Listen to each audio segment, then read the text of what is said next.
So now, as you all have seen in the previous video, this is HP Spectra here, and you've seen the issue.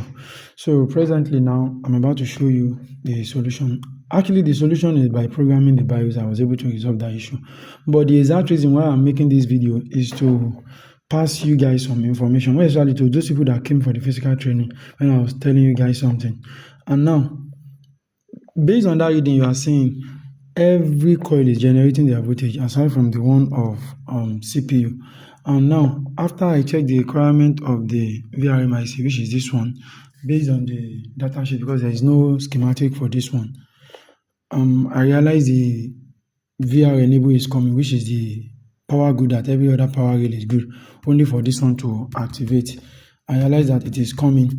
And then the DC to DC, we're also switching properly, like the likes of this one here, this load switch, and this one here, this load switch.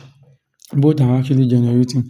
But the only thing there is that the CPU section is not activated, even despite the VR on is coming. So I told you, in a very rare case, because of BIOS, CPU voltage will not generate.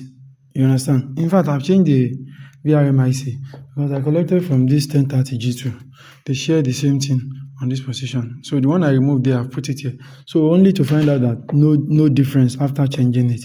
Now the next thing I did finally is to reprogram the BIOS. That's number one thing. Number two, again, the particular program file of this one, the firmware of this one, I couldn't find it online because the person that actually sent this one did not send the back cover, whereby I can just put in the serial number and download the main BIOS and build fresh BIOS for it. So all I could get online is this very close one. So sometimes when you're working too, once the abbreviation too is similar, so you want to go with it sometimes.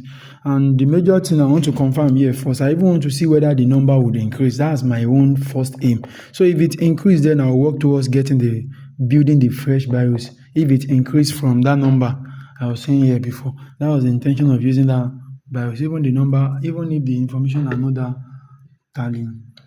See, you have AFO here and revision F, but this one here is DAO, revision D. That's the only difference there. But the abbreviation, if you have to abbreviate the two, this is X33.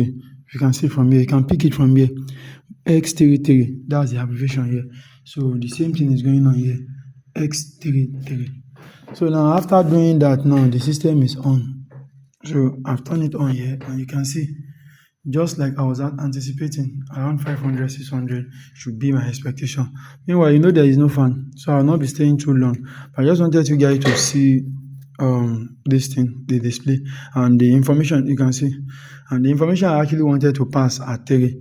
Number one, BIOS could cause your CPU voltage not to generate.